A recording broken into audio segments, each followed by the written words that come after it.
नमस्कार मित्रांनो. आई कुठे काय करते या मालिकेच्या आजच्या भागात आपण पाहणार आहोत. अशोक सगळ्यांना सांगतो की संजना मॅडमनेच मला अरुंधती मॅडमने बनवलेल्या डिशमध्ये झुरळ टाकायला सांगितलं होतं आणि त्या बदल्यात त्यांनी मला वडापावची गाडी टाकायला पैशांची मदत केली. हे ऐकून संजना थोडी घाबरते आणि तिला राग देखील येतो. ती पुढे येऊन त्याला म्हणते, काहीही काय बोलतोयस तू? पुरावा काय आहे तुझ्याकडे? तर अशोक म्हणतो, मॅडम मी माझ्या आईची शपथ घेऊन सांगतो, यांनीच सांगितलं होतं मला झुरळ टाकायला. तर कांचन लगेच म्हणते, अरे ती लाख सांगेल, पण तुला अक्कल नको का? तू का केलंस असं? तर अशोक म्हणतो, कारण माझ्या मनात अभि सरांबद्दल राग होता. तर अभि म्हणतो, मी काय केलं? तर अशोक म्हणतो, अभि सर रेस्टॉरंटमध्ये यायला लागले त्या दिवसापासून दादागिरी करायचे, सगळ्या स्टाफला वाटेल तसं बोलायचे. मला खूप राग यायचा त्यांचा. एक दिवस मी आणि दीपक ब्रेकमध्ये बाहेर जाऊन बोलत होतो. त्यावेळी अशोक दीपकला म्हणालेला असतो, अभि सर कोण आहे आपल्याला शिकवणारा? त्या आधीपासून आपण या रेस्टॉरंटमध्ये काम करतोय. हा आत्ता जॉईन झालाय आणि रुबाब बघ त्याचा. मला ना आता खूप राग येतोय त्याचा. तर दीपक म्हणलेला असतो की सोडून द्यायचं आणि आपण आपलं काम करायचं. तर अशोक म्हणतो, अरे तेच करतोय ना, पण हा सगळ्या कस्टमरसमोर आपला इन्सल्ट करतोय. इतके दिवस मिहीर सर इथे होते, ते कधी बोलले का आपल्याशी असं? हा कोण मोठा लागून गेलाय? तर दीपक म्हणत असतो, तो मॅडमचा मुलगा आहे. तर अशोक म्हणतो, म्हणूनच तर शहाणपणा करतोय तो. पण आता मी नाही ऐकून घेणार त्याचं. तर दीपक त्याला म्हणलेला असतो की मॅडम चांगले आहेत ना, मग आपण त्यांच्याकडे बघायचं आणि गप्प बसायचं. तर अशोक म्हणतो, अरे ही सगळी नाटकं आहेत दीपक, तुझ्यासारख्यांना फसवायला. त्या दोघांची ही स्ट्रॅटेजी असेल. मॅडमने चांगलं वागायचं आपल्यासोबत आणि काही बोलायचं असेल की अभिकडून बोलून घ्यायचं. दोघंही चालू दिसत आहेत, पण मी नाही फसणार. तर दीपक त्याला म्हणलेला असतो की तुला जर अभि सरांचा राग येत असेल ना, तर अरुंधती मॅडमशी काय आहे ते क्लिअर बोलून टाक, ते त्यांना समज देतील. तर अशोक म्हणतो की त्यांना सांगून काहीच उपयोग नाहीये, शेवटी तो त्यांचाच मुलगा आहे. त्या कशाला घेतील आपली बाजू? काहीही अनुभव नसताना त्यांनी त्यांच्या मुलाला आपल्या डोक्यावर आणून बसवलंच ना. त्या काय बोलणार आहेत त्याला? मी तर सांगतोय दीपक, हे दोघं मिळून आपलं रेस्टॉरंट बुडवणार आहेत, आपल्याला रस्त्यावर आणणार आहेत. मला तर त्या मॅडमचा सुद्धा राग येतो. तर दीपक म्हणतो, मॅडम चांगल्या आहेत, काहीही बोलू नकोस. तर अशोक म्हणतो, तुला वाटत असतील त्या चांगल्या, आणि मला तर असं वाटतं की त्या दोघांनाही ऐकवावं आणि इथून निघावं. पण खिशात पैसा नाही आहे ना, बाहेर पडून करणार तरी काय? साधी वडापावची गाडी टाकायची म्हणलं ना तरी पैसे नाही आहेत. तर दीपक त्याला म्हणतो की शांत हो आणि काहीही करून उगाच हातातली नोकरी घालू नकोस. ब्रेक संपलाय, चल आत जाऊया. तर अशोक त्याला म्हणलेला असतो की तू आतमध्ये जा, मी थोड्या वेळात येतो. संजनाने यांचं बोलणं ऐकलेलं असतं, त्यामुळे दीपक आतमध्ये गेल्यानंतर ती अशोक बरोबर बोलायला येते. तर अशोक म्हणतो, तुम्ही कोण? तर संजना म्हणते, ते जाऊ दे रे, तुला तुझ्या मॅडमचा राग येतो ना. हे ऐकून अशोकला थोडंसं वेगळं वाटतं. तर संजना त्याला म्हणते, अरे अशोक घाबरू नकोस, माझाही तुमच्या मॅडमवर खूप राग आहे. आपण दोघंही एकाच पार्टीत आहोत, सो डोंट वरी. काय आहे, तुमच्या मॅडमने माझ्यावर सुद्धा खूप अन्याय केला आहे, पण माझ्याकडे सहन करण्यापेक्षा दुसरा कोणता पर्याय नव्हता. पण तू का हा अन्याय सहन करतोयस? नोकरी का सोडून देत नाही आहेस सरळ? तर अशोक म्हणतो, नोकरी सोडून जाऊ कुठे? घरात खाणारी माणसं आहेत. तर संजना म्हणते, समजा मी जर तुला मदत केली तर? तर अशोक विचारतो, कसली? तर संजना म्हणते, पैशांची किंवा वडापावच्या गाडीची. तर अशोक म्हणतो, पण तुम्ही का मला मदत करणार? तर संजना म्हणते, कारण अशोक तू मला मदत करणार आहेस म्हणून. मला सुद्धा त्या अरुंधतीला धडा शिकवायचा आहे. सो तू मला मदत कर आणि त्या बदल्यात मी तुला मदत करते. तर अशोक म्हणतो, ते सगळं ठीक आहे, पण करायचं काय नक्की? तर संजना त्या फूड क्रिटिकच्या प्लॅनबद्दल अशोकला सांगते. आणि हे सगळं अशोक आत्ता समृद्धीमध्ये सगळ्यांना सांगत असतो. तो म्हणतो, मला मॅडमनी सांगितलं होतं की त्या मला वडापावची गाडी टाकून देतील आणि काही कॅशसुद्धा देतील. त्यांचं काम झाल्यानंतर त्यांनी मला वडापावची गाडी घेऊन दिली, पण पैसे दिले नाहीत. आणि मी त्यांना फोन करून पैशांबद्दल विचारायला लागलो तर त्या मला ओरडायला लागल्या. माझ्या स्टॉलवर येऊन त्या माझ्याशी भांडायला लागल्या. तर संजना म्हणते, व्हॉट नॉनसेन्स, मी तुला ओळखतसुद्धा नाही, काहीही काय बोलतोयस तू? आणि अरुंधती काय खोटी साक्ष द्यायला कोणालाही इथे आणून उभं करेल आणि आपण सगळ्यांनी त्यावर विश्वास ठेवायचा का? तर नितीन म्हणतो, एक मिनिट संजना, आजच मी आणि अरुंधतीने तुला सकाळी याच्याशी बोलताना पाहिलंय. तर अशोक म्हणतो, माझ्याकडे सगळ्याचं रेकॉर्डिंगसुद्धा आहे.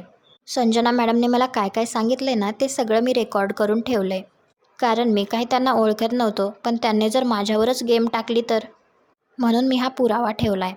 तर नितीन म्हणतो, शाबाश, ऐकव सगळ्यांना. तर अशोक सगळ्यांना ती रेकॉर्डिंग ऐकवतो.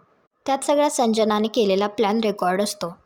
तर अरुंधती लगेच संजनाला म्हणते की ती मिहिकासुद्धा तुझी मैत्रीण आहे ना, आणि तू तिलाही सांगितलंस की तुला हा प्रकरण जेवढं वाढवता येईल तेवढं वाढव.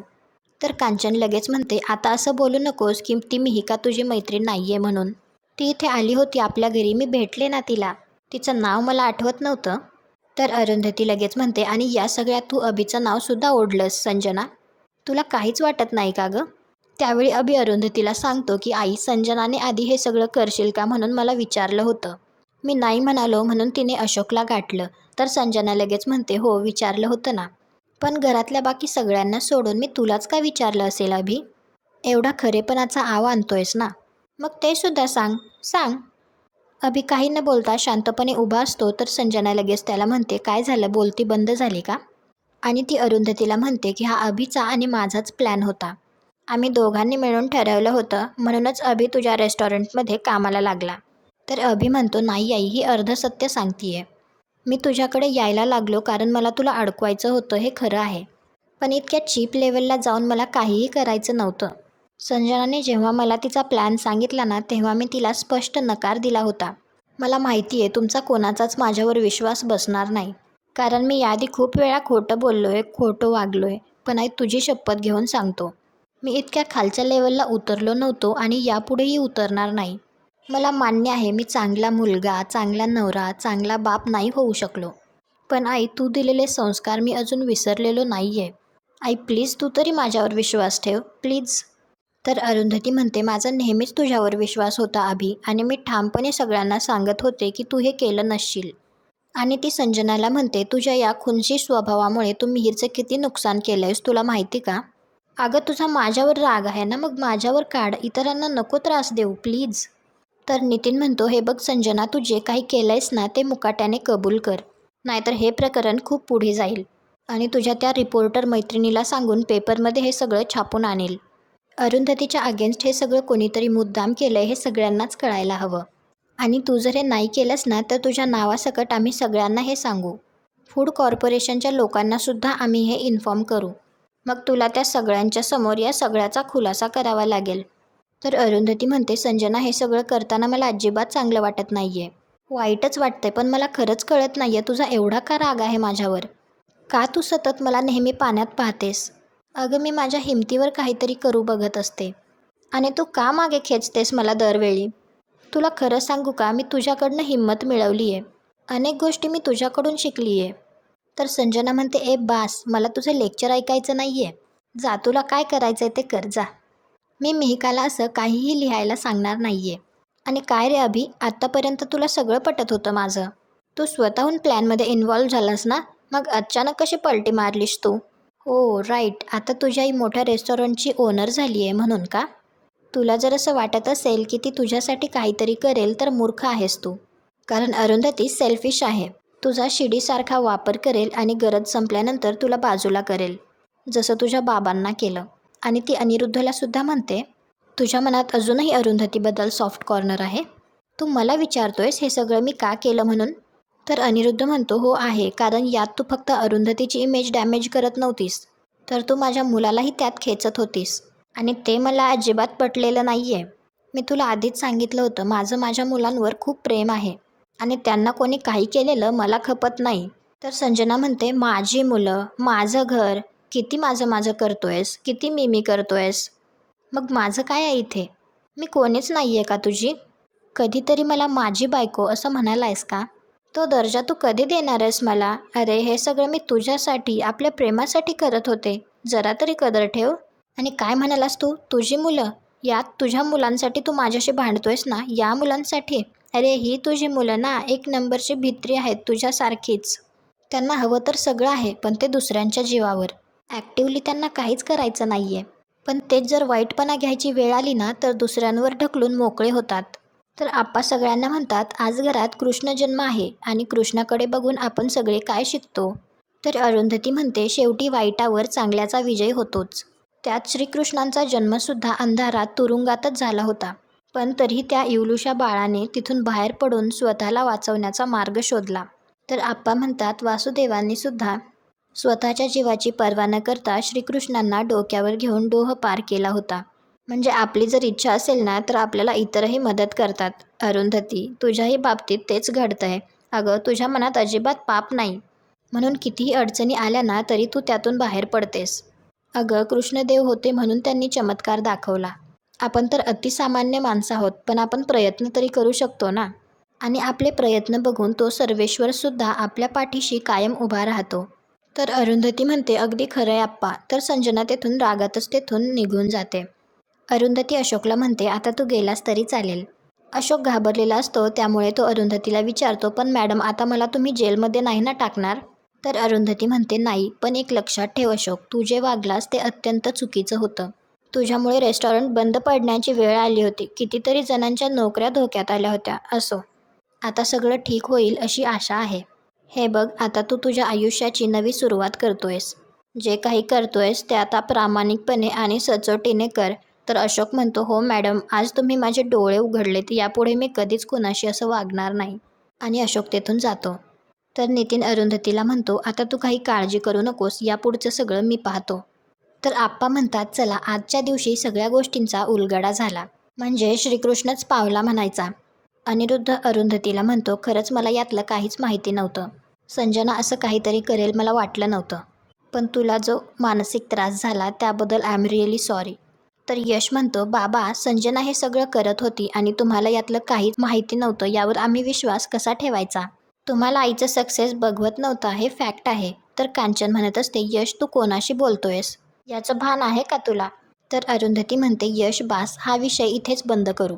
आणि ती आप्पांना विचारते, कृष्ण जन्म झाला का? तर आप्पा म्हणतात, नाही, आणखी पूजा व्हायची आहे. तुझ्या गाण्याशिवाय त्याला पूर्णत्व येणार नाही. पूजा करून झाल्यानंतर अरुंधती एक सुंदर असं गाणं गाते. त्यानंतर रूममध्ये अनघा अभिला म्हणते, सॉरी, मी तुला चुकीचं समजत होते. तर अभि म्हणतो, लगेच माझ्याबद्दलचं मत बदलू नकोस. स्पष्टच सांगतोय, अजूनही माझ्या मनात आईबद्दलचा राग आहे आणि तो कधीच जाणार नाही. तिने दुसरं लग्न करताना आमचा विचार केला नव्हता.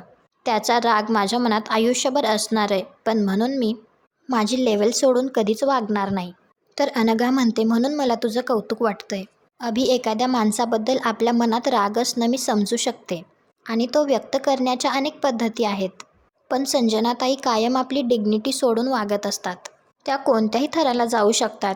तर अभि म्हणतो, आय नो, पण याचा अर्थ संजनाच्या मनात आईबद्दल किती विष असेल बघ ना. मला कधी कधी संजनाची बाजूसुद्धा पटते. तिच्या मनातला राग मी समजू शकतो. आणि आजचा भाग इथेच संपतो. पुढील भागात आपल्याला पाहायला मिळणार आहे, अनिरुद्ध संजनाला म्हणत असतो, मागच्या वेळी जे केलंस ते पुरेसं नव्हतं का? तर संजना म्हणते, नव्हतं. कारण मी कितीही प्रयत्न केले तरी सतत तीच जिंकली आहे आणि मला तिला जिंकलेलं बघायचं नाही आहे. त्यानंतर अरुंधतीला इकडे फूड कॉर्पोरेशनचं पत्र आलेलं असतं आणि ती आप्पांना सांगते की त्यांना हा सगळा प्रकार समजला आहे आणि त्यांनी पुन्हा रेस्टॉरंट सुरू करायला परवानगी दिली आहे. यामुळे अरुंधतीला तर खूपच जास्त आनंद झालेला असतो. तर आप्पासुद्धा म्हणतात, खूपच चांगली बातमी दिलीस तू. तुम्हाला हा भाग कसा वाटला ते कमेंट करून नक्की सांगा. व्हिडिओ आवडला असेल तर व्हिडिओला लाईक करा. पुढे काय होईल हे पाहण्यासाठी आपल्या मराठी मालिका या चॅनलला सबस्क्राईब करा. भेटू उद्याच्या भागात.